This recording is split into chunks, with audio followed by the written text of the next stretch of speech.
ओम श्री हरि शरणम।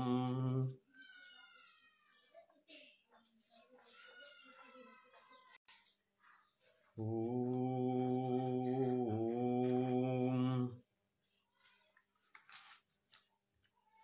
वेदांतार्थ प्रकाशेन जगदांध्र निवारकान् सर्वाचार्याग्रगण्यास्तान् वन्दे शंकर दैशिकान्। परोवाक्यरसाभिज्ञान् सज्जनान् ब्रह्मवित्तमान् निन्दासूयादिरहितान् प्रणमामि महत्तमान्। मार्गं ते सम्प्रवक्ष्यामि विद्यारण्यप्रकाशितं सम्यग्नाहं विजानामि यथामति वदामि ते। श्रीमत्सर्वगुरून् नत्वा पञ्चदश्या कुर्वे द्वैत विवेकस्य व्याख्यां तत्वप्रकाशिकाम्।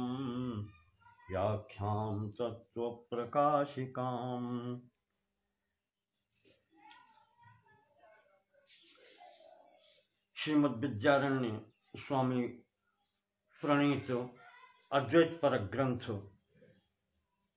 पंचदशी का चतुर्थ प्रकरण प्रारंभ करते हैं। इसके अंतर्गत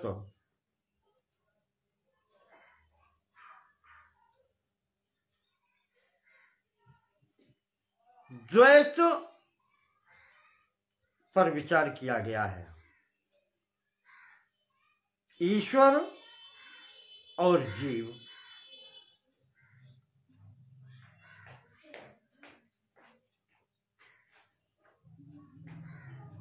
और इनके द्वारा निर्मित इनकी अलग अलग सृष्टियां।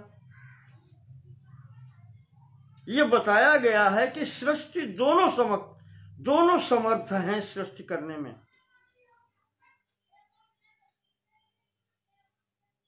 जैसे वहां पर पंचकोश विवेक प्रकरण में हुआ था कि ईश्वर बड़ा हो गया, जीव छोटा हो गया। कहा नहीं, बड़ा छोटा यहां कोई नहीं है तो वो परब्रह्म ही, जो दोनों स्वरूपों में उपाधि विवक्षायाम, उपाधि भेद से वही ईश्वर है और वही जीव है। तो ये द्वैत विवेक है।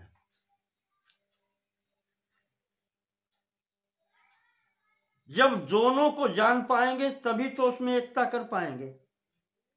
विवेक दोनों को अलग अलग जानना और फिर उनमें अंतर क्या है, उस अंतर को निवारण करके तभी तो एकता सिद्ध कर पाएंगे। तो कहा अब इसका भी विवेक कीजिए। पृथक में तत्व विवेक रहा, द्वितीय में पंचभूत विवेक रहा, तीसरे प्रकरण में कोश विवेक रहा, पंचकोश विवेक। अब चौथे में आते हैं। अब ये दो सत्ताएं जो अलग अलग दिखाई पड़ती हैं, इनका विवेक, इनके बीच में क्या अंतर है।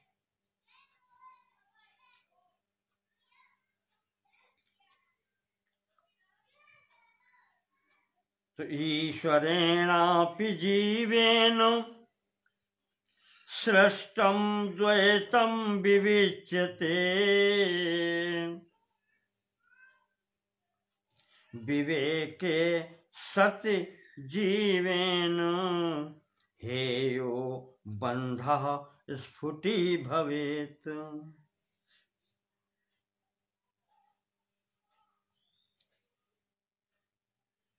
कहा कि यहां पर ईश्वरेण सृष्टम, ईश्वर के द्वारा निर्मित किया हुआ क्या है। जीवेन अपि सृष्टम, जीव के द्वारा सृष्ट किया हुआ क्या है। जीव के द्वारा क्या निर्मित है।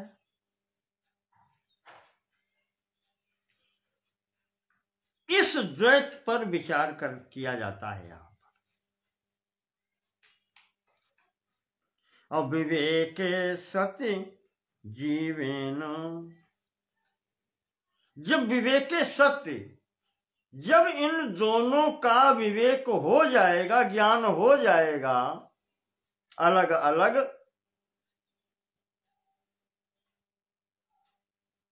तब जीवेन हेयः और बंधः स्फुटी भवेत्। कितना जीव छोड़ सकता है, हेयः जो छोड़ा जा सकता है, और बंधा जो छोड़ा नहीं जा सकता, जिसके द्वारा बंधन रहता है। स्फुटी भवेत्, वो फिर स्पष्ट हो जाएगा।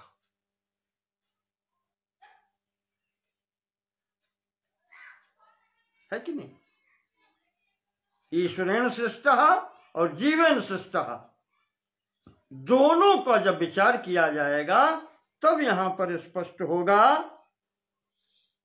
कि कितना इसमें से जीव छोड़ सकता है और कितना नहीं छोड़ सकता, वो अब उसके बस में नहीं है। ये बात स्पष्ट होगी। तो उसके लिए स्वामी जी आगे बढ़ते हैं, कहते हैं कि मायां तु प्रकृतिं विद्यान,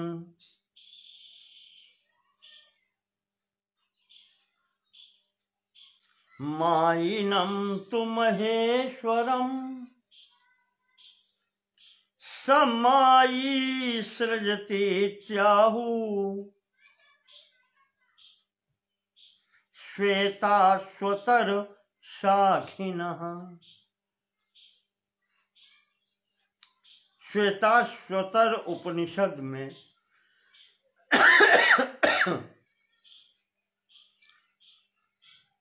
जो आया है,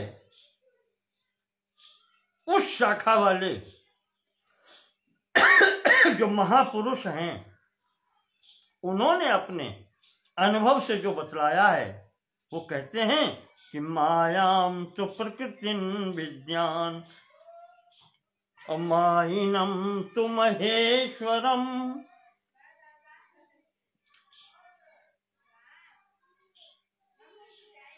माया ही प्रकृति है और माई किसकी माया है? वो मायिनं तु महेश्वरम, वह मायावान जो है वह महेश्वर है।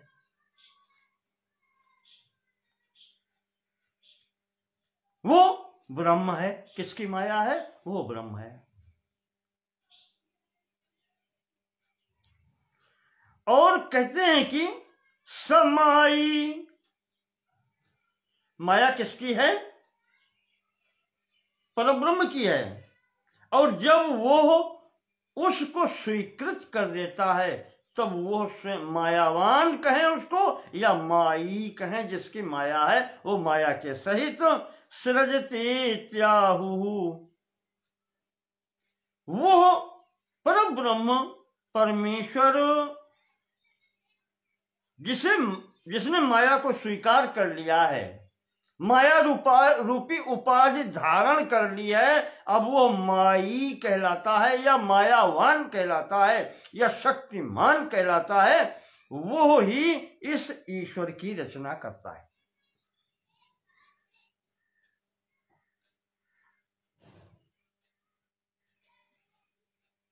अर्थात वो माया ही जिसके द्वारा, माया के द्वारा वो सृष्टि करता है। तो माया अब यहां पर उपादान कारण हो गई।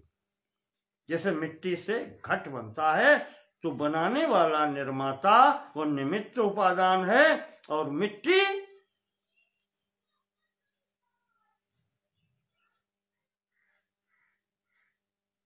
उपादान कारण है।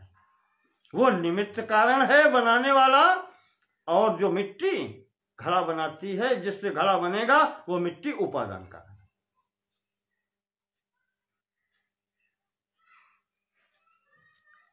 ऐसे ही ऐतरेय उपनिषद कहता है कि आत्मा वाइदमग्रे भूत स ईक्षत सृजा इति।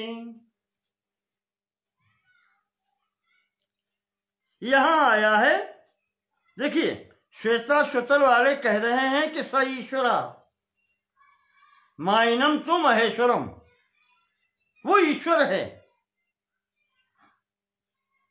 और ये ऋग्वेद का जो ऐतरेय उपनिषद है ये कहता है कि आत्मा वा इदमग्रे भूत, पहले आत्मा थी, अग्रे अभूत आत्मा, पहले आत्मा थी और साह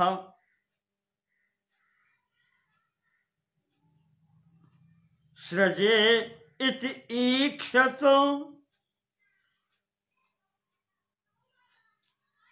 उसने एक शब्द, उसने विचार किया, संकल्प किया कि सृष्टि करूं। संकल्पेन सृजल लोकान स एतानिति बहिर्चाह,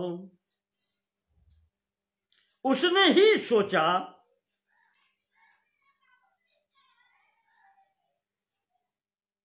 कि संकल्पेन असृजल लोकान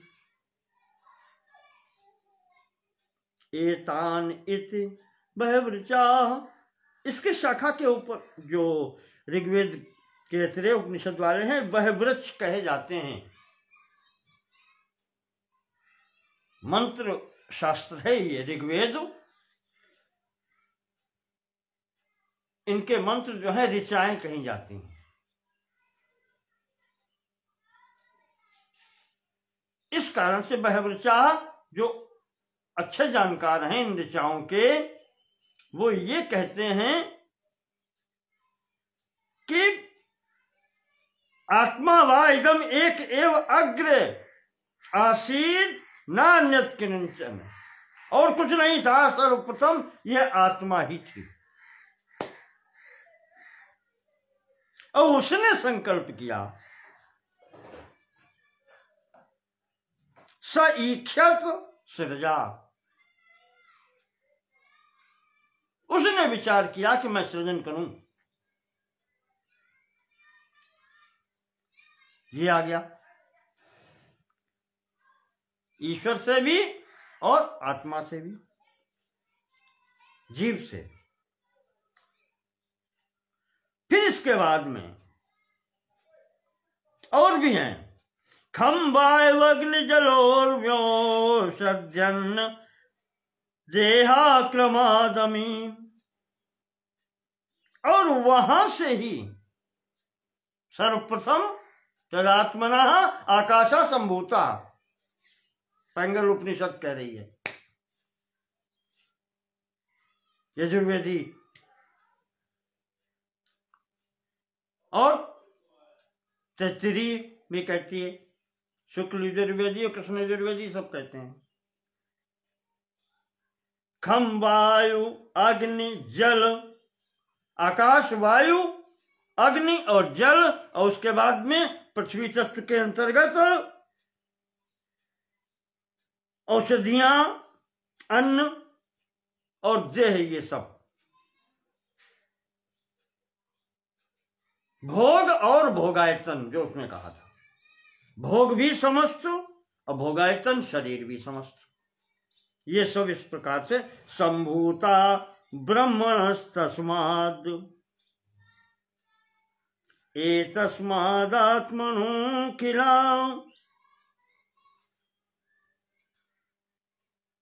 उससे यह सब उत्पन्न हुए हैं। और जैसे बताया ना कि तैत्तिरीयोपनिषद में भी यही कहा है कि तस्माद् वा आत्मन आकाश संभूतः,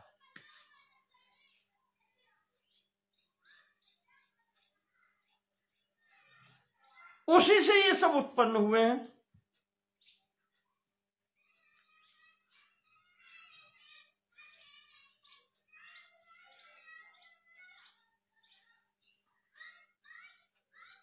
और दोनों स्थितियां आई हैं।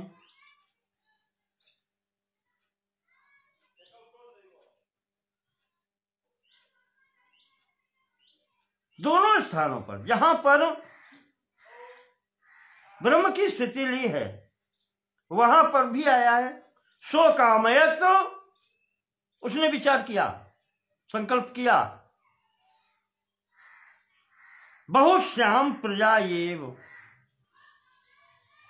बहुश्याम प्रजा ये बहुत प्रकार से उत्पन्न हो।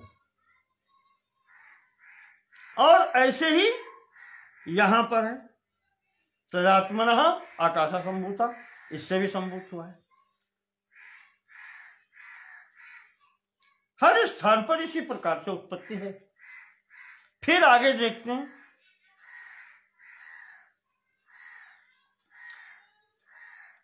यजुर्वेद में भी कह रहे हैं, ऋग्वेद में भी कह रहे हैं। आगे, इदम अग्रे सदेवासीद बहुत्वाय तदैक्षतो तेजो बन्नांडजादीन ससर्जेति च सामगा। और सामवेद वाले भी वो भी कहते हैं इदम अग्रे सद एव आसीत, वो सत्ता मात्र पर ब्रह्म सर्वप्रथम था। बहुत्वाय तद ऐक्षत, उसने विचार किया, तदैक्षत बहुश्याम प्रजा ये तत्तेजो असृजत। और जब ये विचार किया तो तेषां खल्वेषां भूतानां त्रीण्येव बीजानि भवन्ति अण्डजं जरायुजं उद्भिज्जम्, ये आया है।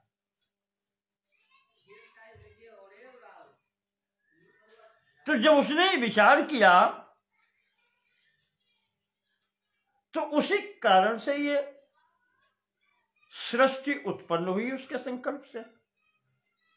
सृष्टि करने वाला फिर वही है, उसके तेज से ही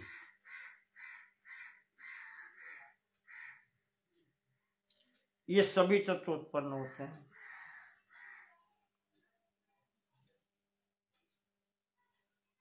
आकाश, वायु, अग्नि, जल, और उसके बाद में फिर ये शरीर आदि अंडजानी, अंडज का नाम पृथक से ले दिया तो आप बाकी समझ लीजिए।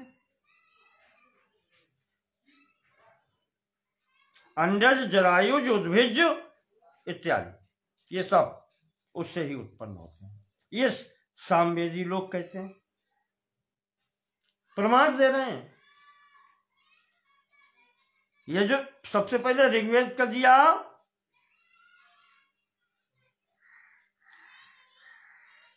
ऋग्वेद, यजुर्वेद, सामवेद, अब अथर्ववेद। विस्फुल्लिंगा यथा वह्नेर जायन्ते अक्षरतस्तथा। जैसे बहुत तेज जब अग्नि प्रज्वलित होती है तो उससे छोटी छोटी चिंगारियां इधर उधर उड़ती हैं। विस्फुल्लिंगा यथा वह्नेर जायन्ते, वो चिंगारियां विस्फुल्लिंगा यथा जायन्ते जिस प्रकार से उत्पन्न होती हैं, वह्नेर अग्नि से, अक्षरतस्तथा विविधाश्चिज्जला भावा इत्याथर्वणिका श्रुति। इसी प्रकार से अक्षर ब्रह्म से न क्षरतीति अक्षरः, जिसमें कोई घटी बढ़ी नहीं होती है, वो अक्षर, वो परब्रह्म कहते हैं कि उसी से विविधाश्चिज्जडा भावा, ये चेतन और अचेतन, चेतनावान और जड़, ये सब भाव उसी से स्फुल्लिंगवत अलग होते हैं। ये अथर्व श्रुति कहती है, अथर्ववेद कहता है।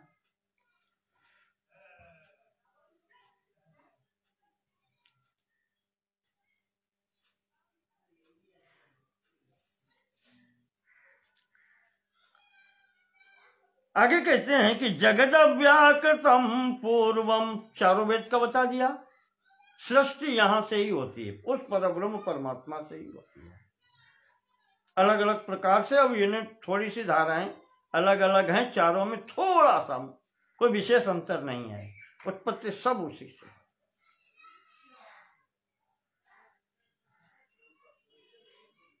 आपको याद होगा श्रीमद् भगवद गीता कहती है, ममई वांशो जीव लोके जीव भूता सनातना। जीव क्या है? वो सनातन है। मम एव अंशः,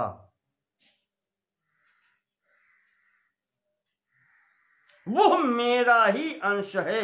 एव केवल मेरा अंश, एव कह रहा है मेरा ही अंश है, जड़ता नहीं है उसमें, जीव में जड़ता नहीं है। तो जब जड़ता जीव में नहीं है, शुद्ध चित भाव है, तो उसमें और फिर उसमें अंतर क्या है? ममैवांशो जीव लोके, मेरा ही अंश इस जीव लोक में, जीव भूता सनातन, वही सनातन जो है स्वरूप मेरा, वही जीव रूप में यहां पर कहा जाता है।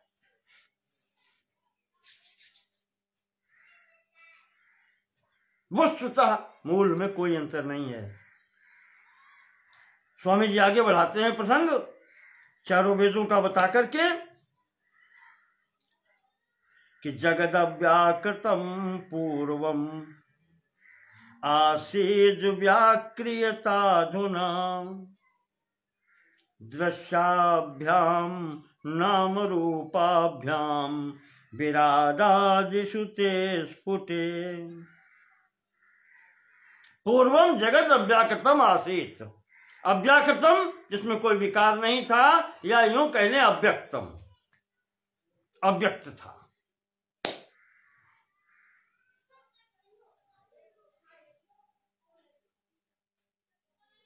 व्याक्रियता धुना, अविकृत जब वो हुआ, जो प्रकृति में साम्यावस्था थी वो कम न्यूनाधिक होने से कुछ विकार जो आया है, उसके कारण ये सब दृश्याभ्याम नाम रूपाभ्याम विराडादिषु ते स्फुटे।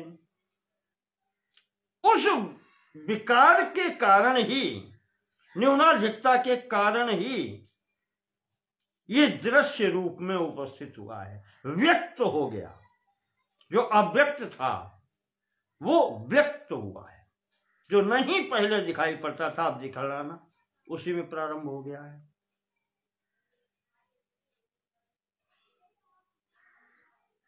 जो अभी प्रारंभ में रस्सी थी,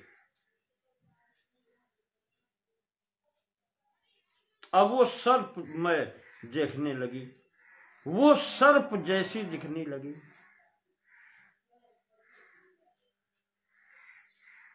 सर्प व्यक्त हो गया।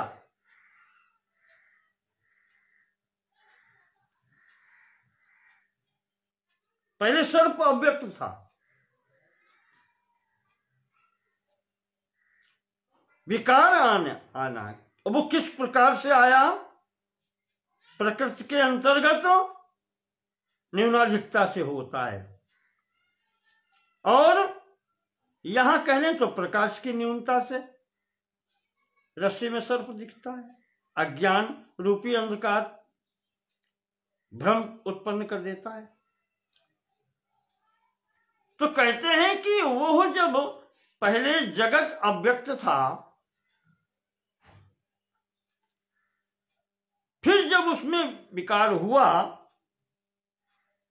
तो ये व्यक्त हुआ, और किस प्रकार से?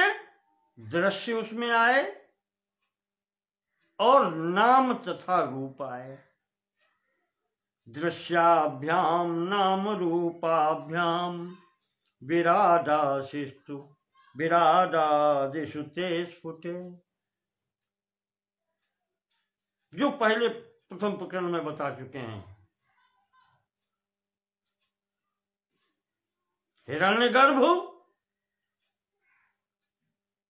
और वैश्वानर, विराट जिसको कहते हैं, ये सब स्थितियां इधर से बनी। विराण मनुर्नरा गावः, उस विराट से ही मनु की उत्पत्ति हुई। फिर नरा, वहीं से मनुष्यों की उत्पत्ति हुई। गावः, खराश्वाजावयस्तथा, गौएं आदि, खर, अश्व, घोड़े, अजावयस्तथा, पिपीलिका वधिद्वन्द्वम् इति वाजसनेनः। वाजसनेयी शाखा वाले यानी यजुर्वेद शाखा वाले, वो कहते हैं कि पूर्वम जगत अव्यक्तम आसीत, पहले जगत अव्यक्त था। अधुना दृश्याभ्याम नाम रूपाभ्याम व्याक्रियत, और बाद में फिर इस समय जो व्यक्त हुआ है, केवल पहले अव्यक्त था, अब व्यक्त हुआ है। जो दृश्य रूप में और नाम रूप के रूप में दिखाई पड़ता है, जिसको आप विराट आदि कहते हैं। और उसी विराट से मनु, मनुष्य, गायें, खर, अश्व यानी गधे, घोड़े, दो खुर वाले और एक खुर वाले पशु, ये सब, और पिपीलिका वधि द्वंद्वम, पिपीलिका पर्यंत यानी चींटी तक, आप कह ले हाथी से लेकर के चींटी तक, उससे ही उत्पन्न हुए। और द्वंद्वम जोड़े में, पुरुष स्त्री लिंग भेद के अनुसार जोड़े में उत्पन्न हुए, द्वंद्व उत्पन्न हुए। इति वाजसनेयिना, ये वाजसनेयी शाखा वाले ये कहते हैं। वाजसनेयी शाखा संभवतः शुक्ल यजुर्वेदी,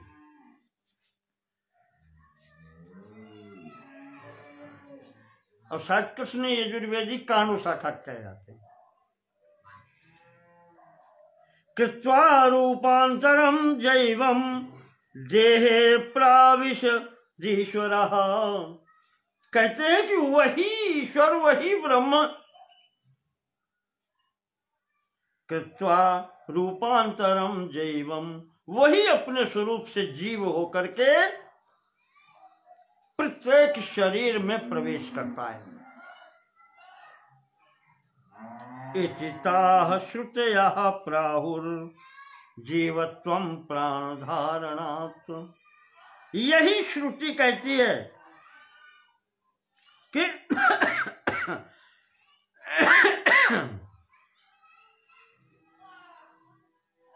वही इसमें प्रवेश करने के कारण जीवत्व को प्राप्त होता है, वही जीव रूप धारण करता है इन सब शरीरों में प्रवेश करके। ऐसा सभी श्रुतियां कहती हैं।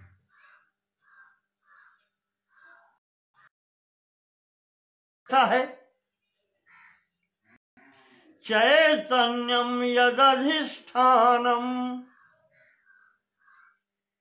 लिंग देहश्च यः पुनः चिच्छाया लिंग जो है,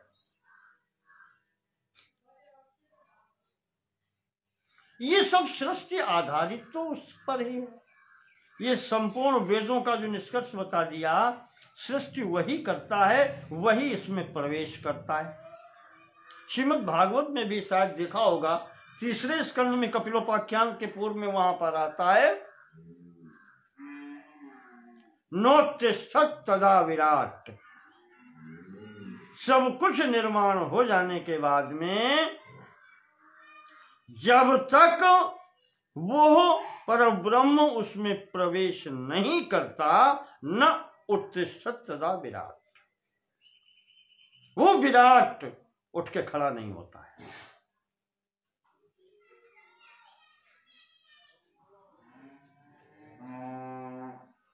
तो वही स्थिति बताए। इन सबका फिर अधिष्ठान कौन हुआ? अधिष्ठाता कौन है? वही परब्रह्म है।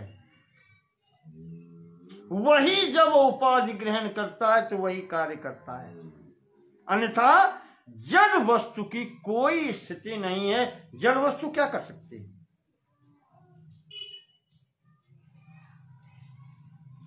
जड़ में वो तो असद वस्तु है, वो कर ही क्या सकती है? तो जब तक चिद वस्तु चैतन्य से संपर्क न हो, जो विभाग हर जगह है, यही द्वैत भी है, कह लेंगे उसको आप। सत्य जो सत्ता है और ये जड़ असत, यही द्वैत है। तो चैतन्यम यदाधिष्ठानम, जिसके आधार पर ये सब क्रियाएं होती हैं, वो चैतन्य लिंग देहस्य,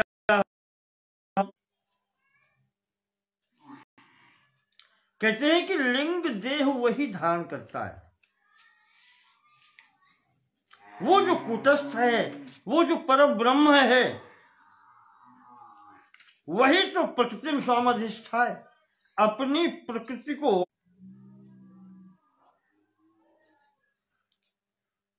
वो जो परब्रह्म है, वो अपनी प्रकृति को, इन उपाधियों को स्वीकार करता है।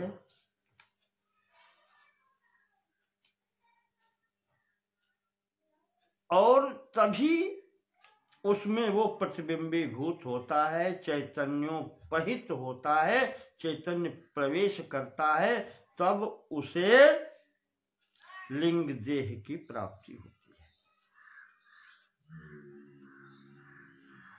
पहले कारण शरीर, तब वो जीवत्व प्राप्त करता है, और फिर सूक्ष्म शरीर।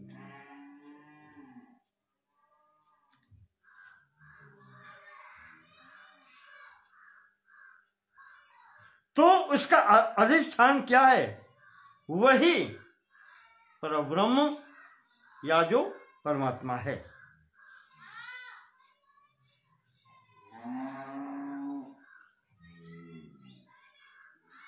और यहां पर जो पहले बता चुके हैं कि मलिन सत्व भावापन्न प्रकृति में जो परब्रह्म का प्रतिबिंब होता है, वो उसकी चैतन्यता से लेकर के, और यहां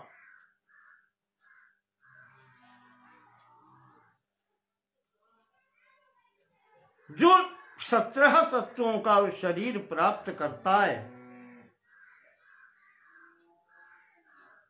यह तीनों जब मिलते हैं, चैतन्य, प्रकृति और उसके द्वारा ये सूक्ष्म भूत, तब वह जीव कहलाता है।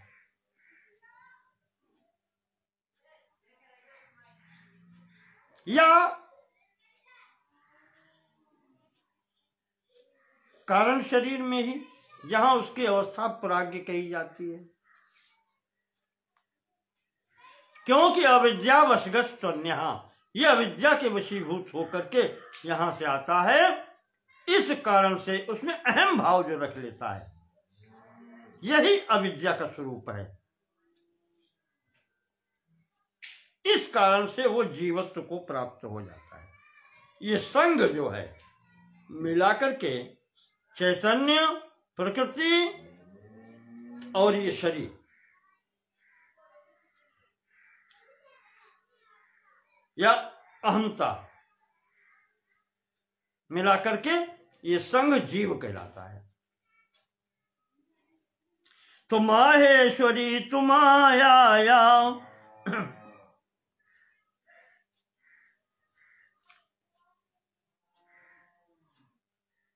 तस्या निर्माण शक्तिवत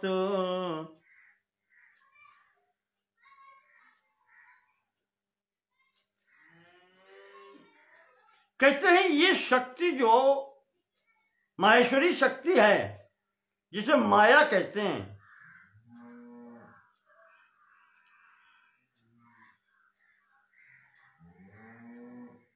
त्रिगुणापन्ना है।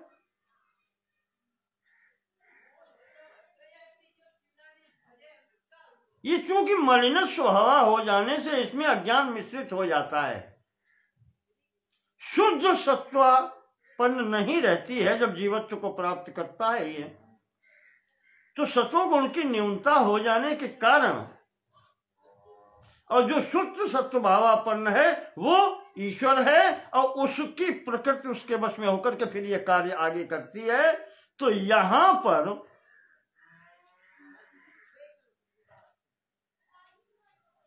उसकी जो शक्ति है माया की, जो माहेश्वरी शक्ति है, अघटन घटनापटी ऐसी, जब ईश्वर के वशीभूत है तो उसमें निर्माण शक्ति होती है, सृजन शक्ति होती है।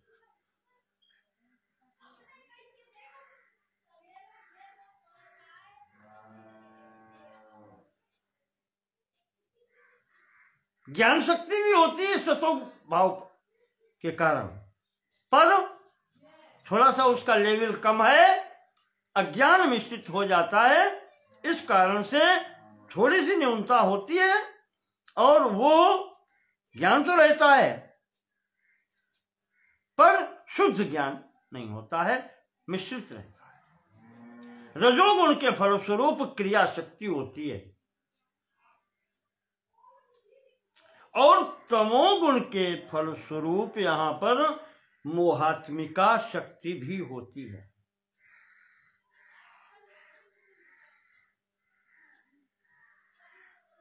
ये तीनों गुण उस माहेश्वरी माया में हैं।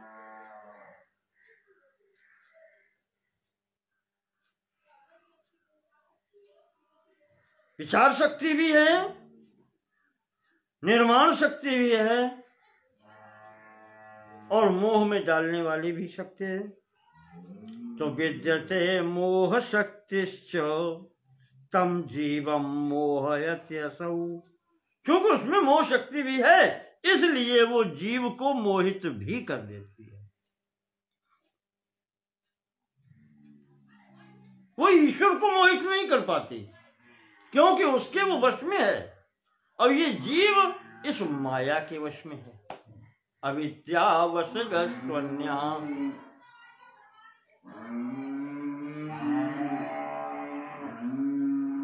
है, दोनों एक ही। तो इस प्रकार से उसमें मोह शक्ति भी होती है निर्माण शक्ति के साथ साथ में, तो ये जीव को मोहित भी कर लेती है। तो मोहादनिशताम प्राप्य, बस इस मोह के कारण ही वो जो अज्ञान मिश्रित हो गया है, अहम भाव इस शरीर में ही आ गया है, जो शरीर उसको वहां से प्राप्त हुआ, इस मोह के कारण ही अनिशताम प्राप्त, उसको अनीश्वरता प्राप्त हो गई है, जीवत्व प्राप्त हो गया है, उसका प्रभुत्व समाप्त हो गया, स्वामी से वो दास बन गया है इस मोह शक्ति के कारण। मोहाद अनिशताम प्राप्तो। इस मोह के कारण ही उसकी ईश्वरता समाप्त हो गई और वह मग्नो वपुषि सोचती, इस शरीर में मग्न होकर के इसी में अहंकार करके कि यही मैं हूं, सोचत सुख प्राप्त करता है। दुख इसलिए आते हैं। अब आप समझ लिए स्पष्टीकरण क्यों दिया? क्योंकि उन्होंने कह दिया कि माया जिसके वश में है, मायाम तो प्रकृति में विद्य मायनम तो महेश्वरम, जब वो महेश्वर है, माई है, उसकी ही माया है, तो इसे सुख दुख क्यों मिलते हैं?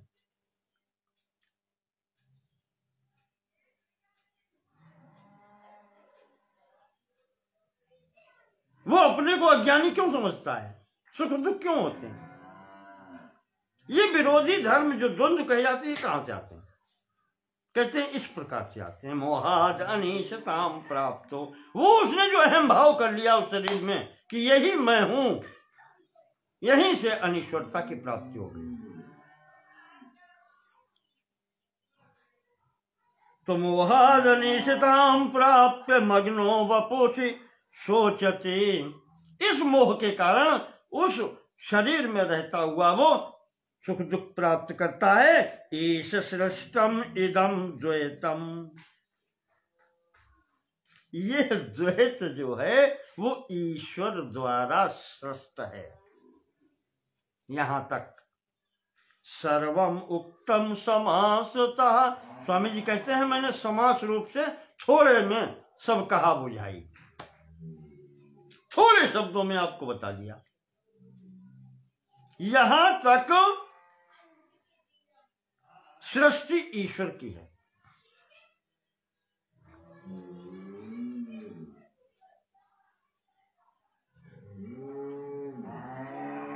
भोग और भोगायतन देने तक, शरीर देने तक,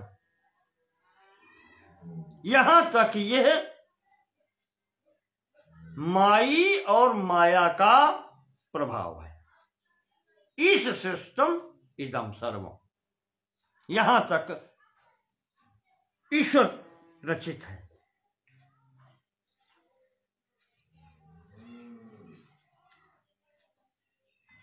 अब जीव के द्वारा क्या रचित है? ईश्वर की सृष्टि यहां, तो अब वहां कहा है कि ईशेन सृष्टम और जीवेन सृष्टम, दो प्रकार के लेकर के चले हैं। तो ईश्वर की सृष्टि यहां बता दी। अब जीव की सृष्टि क्या है? सप्तान ब्राह्मणे द्वैतम जीव सृष्टम प्रपंचितम। यहां इशारा किया है बृहदारण्यक उपनिषद के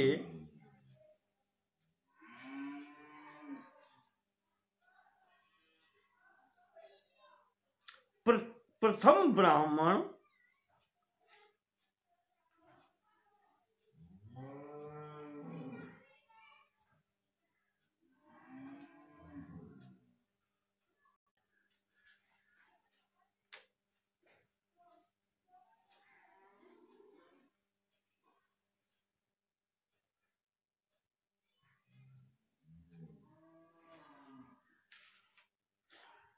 बृहदारण्यक उपनिषद के प्रथम अध्याय के पंचम ब्राह्मण में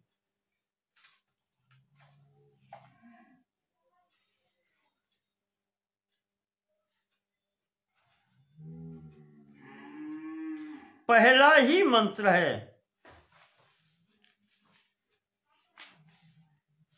यत् सप्तान्नानि मेधया तपसा जनयत पिता। यत् सप्तान्नानि मेधया तपसा जनयत पिता एकम अस्य साधनम द्वे देवान अभाजयत त्रीणि आत्मने कुरुत पशुभ्य एकम प्रायच्छत तस्मिन् सर्वं प्रतिष्ठितम यच्च प्राणिति यच्च न। इस प्रकार से यहां पर सप्त अन्न का विवरण दिया गया है प्रथम अध्याय के पंचम ब्राह्मण में प्रथम मंत्र में, इसके बृहदारण्यक उपनिषद के। इसी को स्वामी जी कहते हैं विद्यानंद जी कि सप्तान्न ब्राह्मण द्वैतम जीव सृष्टम प्रपंचितम अन्नानि सप्त ज्ञानेन कर्मणा जनयत् पिता।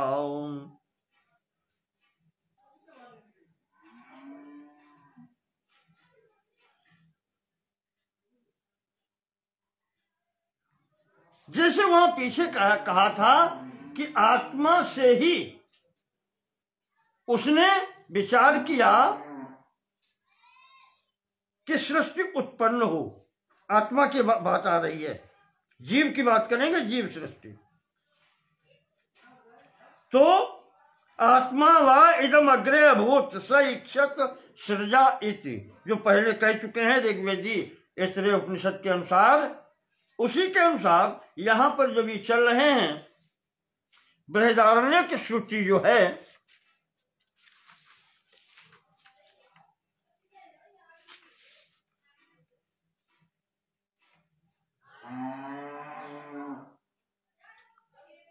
यजुर्वेद की 91वीं शाखा में है, तो उसमें ये आया है कि जहां से इसकी सृष्टि हुई, जीव रचित जो सृष्टि हुई है, वहां पर 7 प्रकार के अन्नों का विवरण दिया है कि प्रजा सृष्टा, जब उसने प्रजा की है तो 7 प्रकार के अन्न सृष्टि किए। कौन कौन?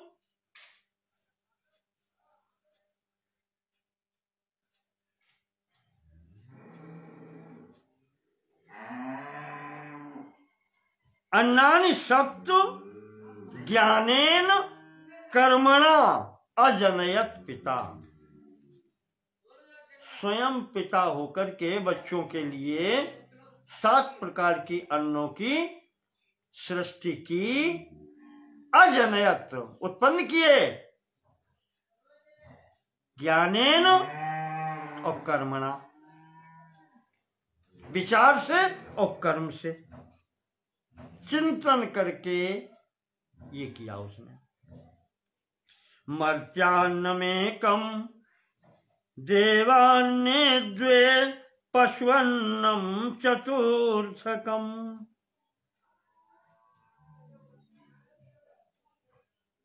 एकम अस्य साधारणम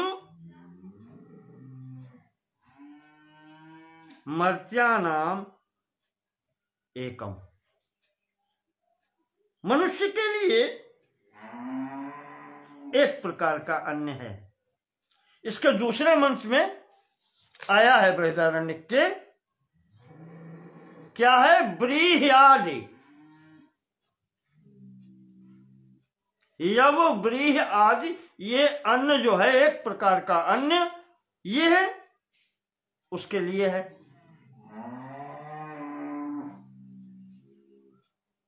मनुष्य के लिए। देवान्य द्वे, देवताओं के लिए 2 प्रकार का।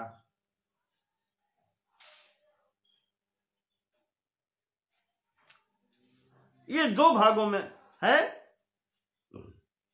एक पितर एक देव, दोनों को देव बोलते हैं। तो शुक्ल कृष्ण पक्ष उनके लिए बटे हैं। तो देवान्य द्वे दर्श पूर्ण,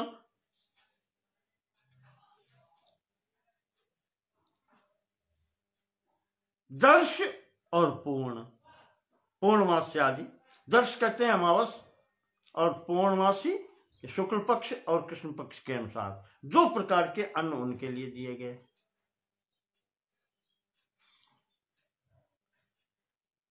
तीनों गए। पशुअन्नम चतुर्थकम, पशु के लिए चौथा, भाग दिया गया उसका अन्न जो है चतुर्थकम, यहां बृहदारण्यक में कहा गया है क्षीरम। एक प्रकार का, उसके लिए एक ही प्रकार का है क्षीरम, दुग्ध।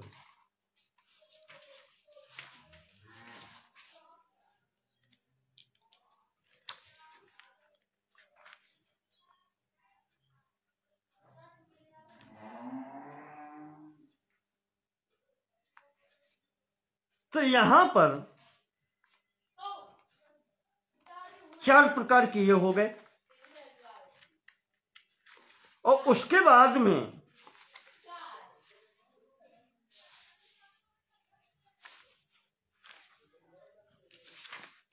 आप उठा करके देख सकते हैं, अब यहां पर एकदम नहीं मिलेगा।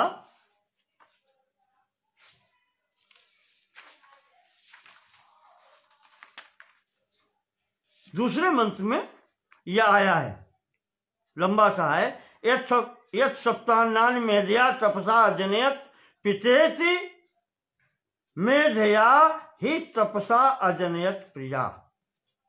तपस्या करके, विचार करके वो पिता उत्पन्न करता है 7 प्रकार के अन्न। उसमें फिर ये विभिन्न वर्णन दिए हैं। पशु के लिए क्षीर और अन्य तृतीयमात्मार्थम अन्नानाम विनियोजनम। और जो स्वयं जीव है उसके लिए भी 3 चीजें दी हैं अन्न के रूप में।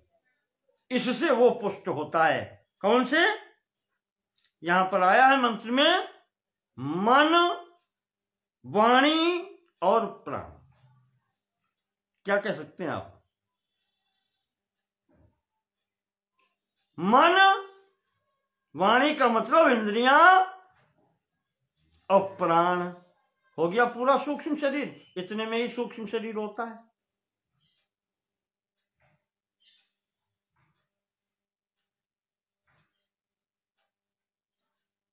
यही मन कहने का मतलब अंतःकरण, मनोबुद्धि। वाणी कहने का मतलब इंद्रियां, और प्राण का पंच प्राण।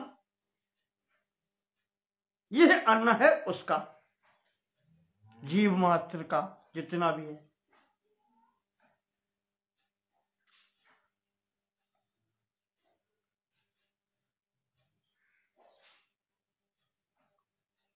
तो इस प्रकार से यहां पर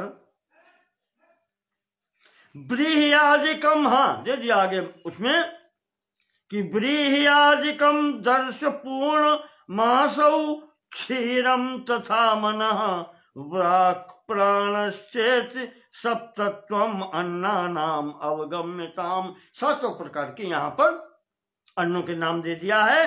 ब्रीहियादिकम जो आया है, ये 7 प्रकार हैं। ब्रीहियादि यानी ये चावल, जौ आदि औषधियां जिनको कहते हैं।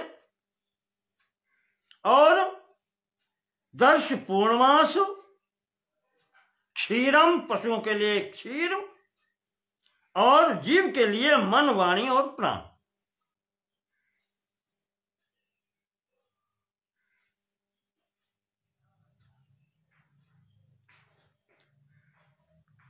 इसी के कारण यहां इसमें लेकर के पूरा मंत्र जो है दूसरा, पंचम ब्राह्मण का प्रथम अध्याय के दूसरा जो मंत्र पूरा आप पढ़ेंगे उसमें पूरा विवरण है।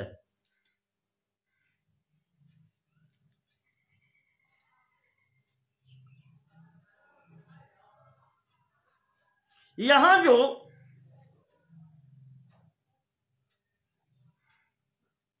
साधारण शब्द का प्रयोग किया है, एकम अस्य साधारणम, जो मंत्र में आया है, साधारण शब्द का मतलब है कि ये सबको दिया जाता है। ब्रीहियादिकम साधारणम, ये एकम जो एक अन्न है वो सबको दिया जा सकता है, चाहे मनुष्य हो।